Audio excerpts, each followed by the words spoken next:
All right, so I'm going to be presenting about the Asombro Institute's component of the education, K-12 education team, and then you'll hear from Christy and Ann right after this with what they're doing out at Bluestem. And I'm going to use the word we a lot, and really, I mean mostly Amelia Lindley, who a lot of you have had an opportunity to work with over the last year. So I'm presenting, but a lot of this is Amelia's very hard work.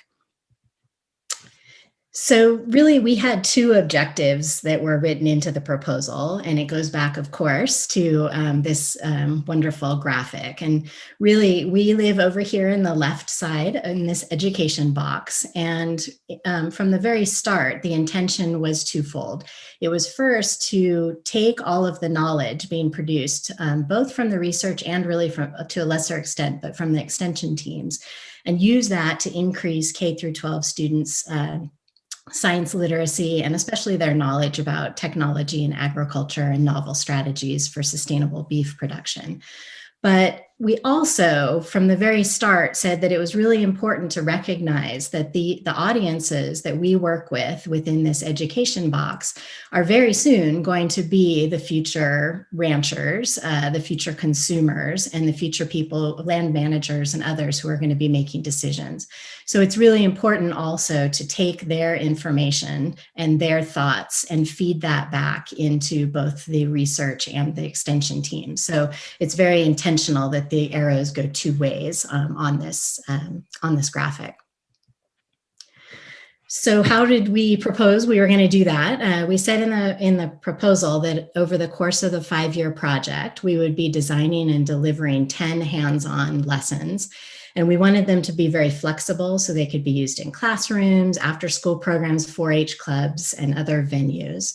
And I think it often surprises people to learn what it takes to go from kind of a harebrained idea to a full lesson. And it's a very extensive 15-step development process that we go through. And it includes pilot tests, it includes lots of revisions based on those pilot tests with students and reviews by both educators and scientists. We also have the intention of doing at least 5 educator workshops to disseminate these new lessons and promote their widespread use well beyond the end of this 5-year project.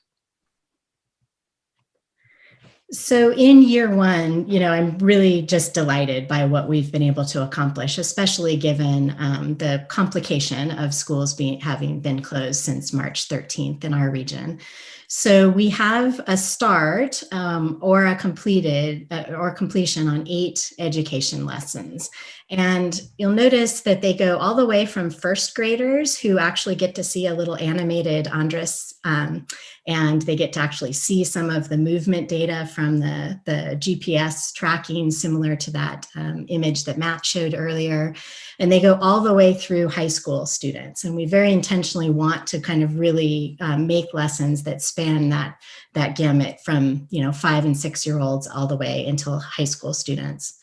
The second column here shows the status, and development, or the D, means that it's in development. And most of these are very far along in the development phase, and quite a few of them are just ready for pilot testing as soon as we're able to get back into schools face-to-face with kiddos.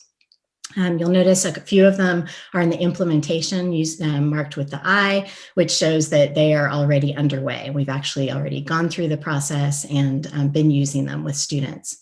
We also have been very intentional about trying to make sure by the end of the project that we have lessons that cover the 3 major research themes of the project: the heritage genetics, precision tools, and supply chain.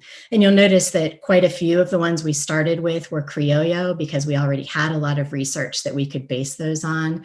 We've started delving a lot more into the precision tools with great help from all of the scientists and especially graduate students who've been working on these projects. And then we're just starting to delve into supply chain options as well for some of the lessons. I will mention this, the Solving the Beef card game is listed for middle school and high school, but you'll all have an opportunity to play that with Amelia. I believe it's tomorrow. And that is a game that certainly could be fun for the whole family. So our plans as we move forward from here, or what we've done so far, I guess, is we have done direct delivery of our lessons to 152 students so far. Again, this was greatly curtailed due to school closures in March. And then we made that Solving the Beef game, turned it around and made it available online very quickly as something that FFA teachers could assign to their students who were suddenly learning from home. As we move forward into 2021, we want to finish the development of those so that by the end of the second year, we'll actually have 8 of our total of 10 lessons already developed and in the implementation phase.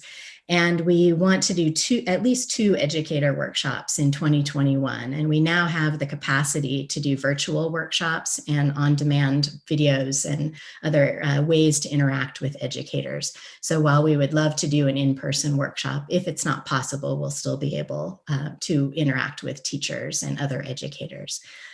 There's our animated Andres, if anybody's interested. And I think that is it for me. I'd be happy to answer additional questions later on in this session or anytime during the next couple of days. Great, thanks.